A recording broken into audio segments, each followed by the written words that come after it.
A mummy holds many secrets, but few as perplexing as the one discovered in the 19th century. When archaeologists unwrapped an Egyptian mummy housed in a Croatian museum, they found something completely unexpected. Its linen wrappings were covered in an unknown script. This was no ordinary burial cloth.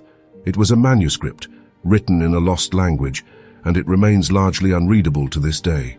Now known as the Liber Linteus, or Linen Book, this relic is the longest surviving text in the Etruscan language, a civilization that thrived in Italy before the rise of Rome. The text is arranged into 12 columns, suggesting it was originally a scroll before being cut into strips for use as mummy wrappings. Some areas contain faint red markings, possibly serving as section dividers or emphasizing key passages. Despite centuries of study, scholars have only deciphered fragments.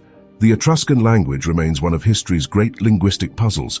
Its script is readable, derived from Greek, but the meanings of most words remain unknown.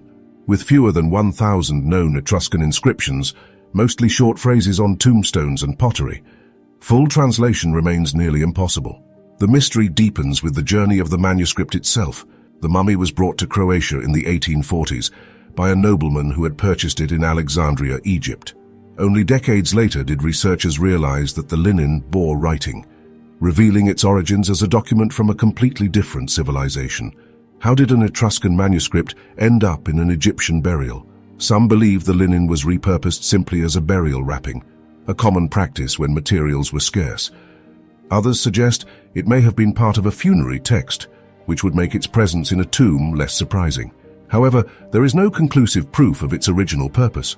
What little has been translated suggests the manuscript is a religious calendar, possibly detailing rituals, offerings, and ceremonies dedicated to deities. This aligns with the Etruscans' known spiritual practices, but without a Rosetta Stone-like key to unlock the language, much of it remains a mystery. Some researchers speculate that the text may have been connected to funeral rites, making its later use in a mummy's burial even more intriguing.